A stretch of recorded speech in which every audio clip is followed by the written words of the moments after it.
Christophe Seda, le propriétaire du café 203, bien connu à Lyon, parfois par des actions d'éclat. Parlez-moi de ce collectif des défenseurs de la ville de Lyon dont on parle beaucoup aujourd'hui et particulièrement ce soir où vous faites un mâchon pour vos clients ainsi que d'autres membres du collectif. En fait, ce soir, on fait un mâchon de la résistance, c'est-à-dire quelque chose de convivial et en même temps de déterminé.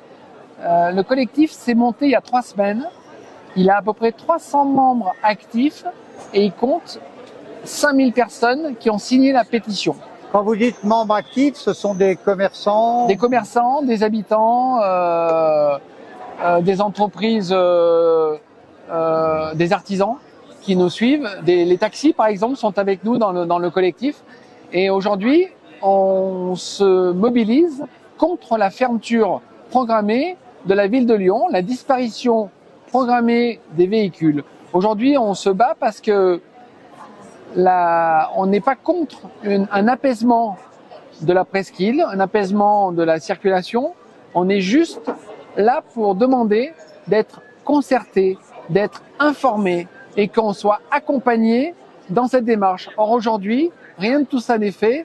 On nous impose un calendrier dont on ignore le fonctionnement. On nous impose des travaux dont on ignore la portée, la durée. Je prends l'exemple de la rue Émile Zola qui est en travaux depuis 2 ans et demi et pour laquelle aucun travaux définitif n'a été engagé. On a l'impression que les chantiers s'ouvrent de partout dans la ville et l'objectif n'est pas de les finir.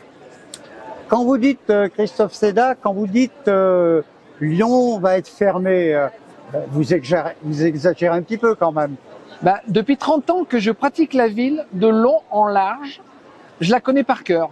Heureusement, je connais encore quelques sentiers qui me permettent de naviguer du 5e au 1er, au 2e, au 3e, mais de plus en plus, maintenant, j'en oublie certains quartiers parce qu'ils sont totalement impraticables.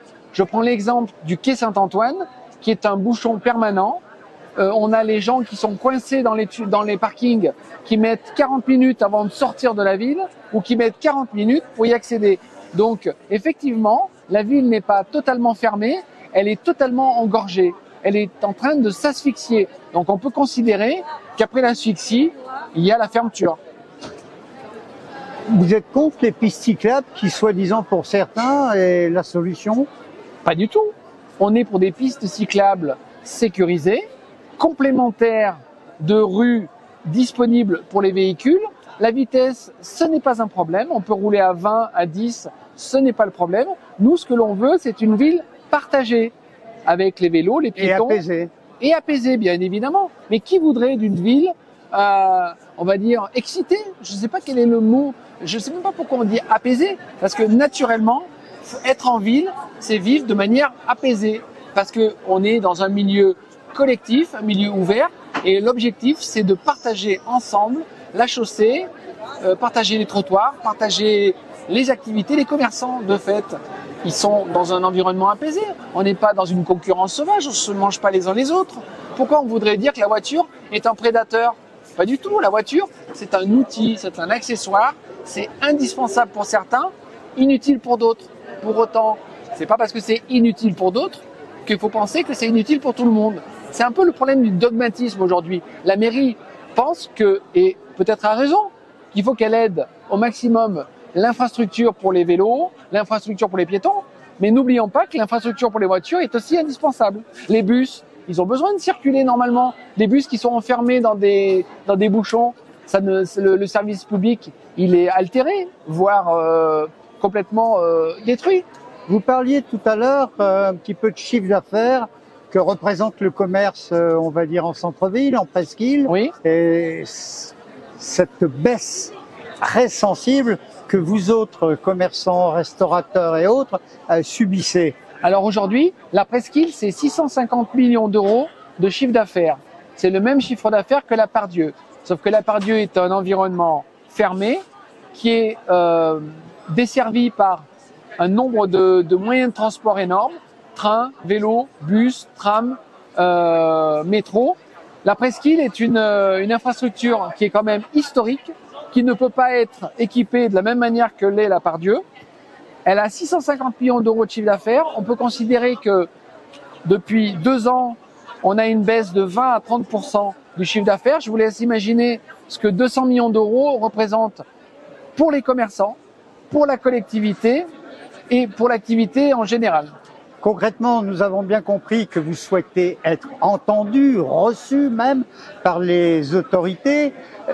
Vous allez faire quoi si ça se passe pas? Des actions un peu plus significatives, voire un peu plus violentes, ou vous restez toujours apaisé et constructif? Alors, par définition, un commerçant est un homme apaisé et constructif. Vous avez parlé de la réputation du 203. Je pense qu'à aucun moment, en 30 ans, je n'ai fait preuve de violence et je ne commencerai pas avec cette action. Par contre, je suis déterminé, je ne lâche rien et quoi qu'il arrive, on arrivera à trouver un résultat. Je le sais d'expérience parce que la ville qui ne veut pas nous entendre finira un jour par les actions qu'on mène, par nous entendre, nous écouter, nous concerter et finalement peut-être trouver un point d'acceptation par rapport à leur objectif et nos exigences. Christophe Seda, merci. Le mot de la fin qu'on n'écrira pas FAIM, bien qu'on soit dans votre café-restaurant. Le mot de la fin? Aujourd'hui, on aime Lyon. C'est pour ça qu'on s'est appelé les défenseurs de Lyon. On est une ville historiquement de résistance et c'est pour ça qu'on parle de résistants. Aujourd'hui, on a une tradition et aujourd'hui, on est tous réunis, tous les commerçants. On n'est plus dans la concurrence, on est dans une forme de soutien et je pense qu'on va aller jusqu'au bout. La mairie en verra les effets. Merci Christophe. Merci.